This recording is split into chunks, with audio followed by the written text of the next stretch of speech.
Hey everyone, today we have a concept video which I haven't done in a while, and the topic is confidence. So the too long didn't watch version summary of confidence is that confidence is something that automatically comes to you when you stop believing disempowering things about yourself. And now that's the short version, and now let's talk about the long version. First, I want to give you some different definitions of confidence. Number one is confidence is the willingness to feel anything. Something that a lot of clients ask is, why can't I find the motivation to do things? Why do I procrastinate? Why do I delay the things that I want to do? Usually, the answer is because you don't want to feel something. So, if you're procrastinating doing homework, you're just delaying feeling that overwhelming, or that I don't want to do this kind of I feel like I'm forced to do this against my will feeling of doing that homework.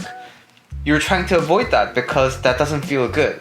And another area where this might be relevant is you don't have any future motivations, and you just take every day as every day comes and goes, right? And why aren't you optimistic, and why aren't you looking forward to the future? Well, if I do hope, then if I have expectations and then they don't happen, then I'll be really disappointed. So you're trying to avoid disappointment.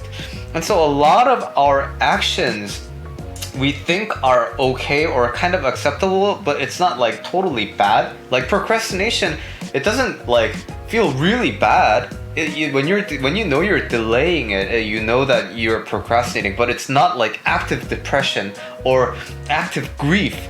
Those are heavy hitting emotions, and procrastination is So you might have the tendency to be it's not that big of a deal. But what's happening under the hood is you're still trying to avoid some emotions. That is what this definition of confidence is arguing against. So if you're confident that whatever homework it may be, and no matter how many questions it may be, and no matter how difficult the questions are, I know I'm gonna be able to tackle it one way or another. So, yeah, I accept the possibility that it may feel bad, it may feel absolutely horrible, but I'm not afraid to feel it. That's confidence. So this definition is a bit a priori, which means you're believing it prior to it happening, right?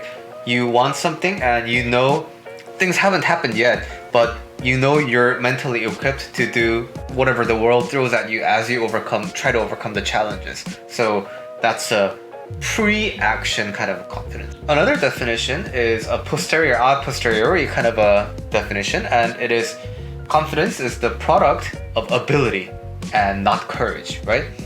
So when people say, yeah, just be confident, and just have a big posture and just own the vibe or whatever, that's trying to white knuckle things, right? And when you do this a bit carelessly, then it may incur an experience that's really kind of traumatic, right? A lot of the times you're how bad can it be? And then turns out it's really bad and you never want to do it again. So when you kind of don't manage your mind well and then kind of jump into the pool, there is a big possibility that it might not work out and you can't handle yourself after the event. What this definition is more or less advocating is grow your abilities. So speaking in terms of homework again, if you have experience doing homework, right? You solve hundreds of math equations if the topic is math. Or if it's literature, you've read hundreds of passages. You've studied 10,000 vocabulary words. You've already done this before.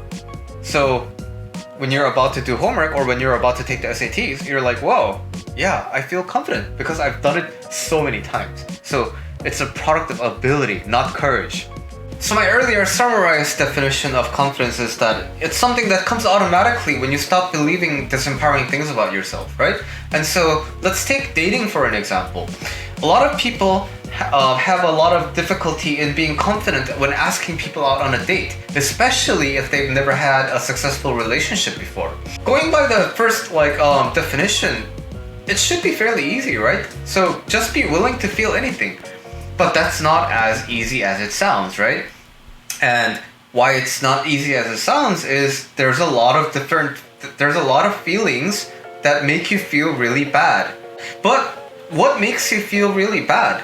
It is the thoughts that make you feel bad, right? So one example is if I ask someone out on a date and they reject me, that means like that feels bad. But why does that feel bad? Every person is gonna have a different answer on it. But one possibility is they must have rejected because I am ugly.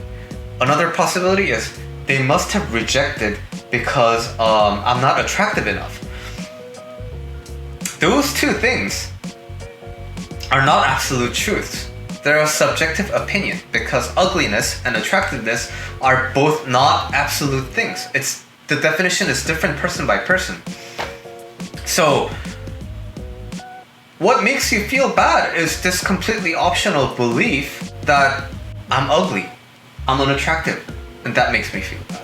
So just be willing to feel anything, I think, is a bit like just be brave, bro, kind of a semantics. And I think it becomes a lot easier when you identify the thoughts that are making you feel bad and then realize that, oh, these thoughts are just really subjective and they're not really significant at all.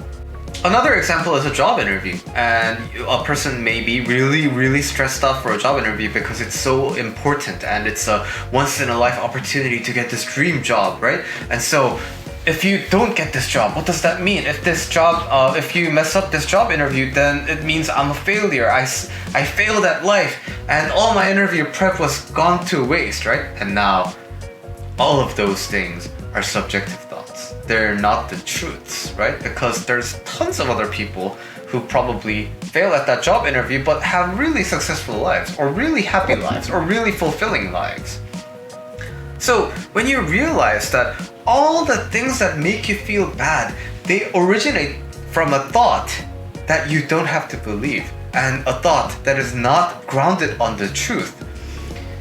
After you realize that, you're able to feel confident because all the things that you can potentially feel are just byproducts of negative thoughts.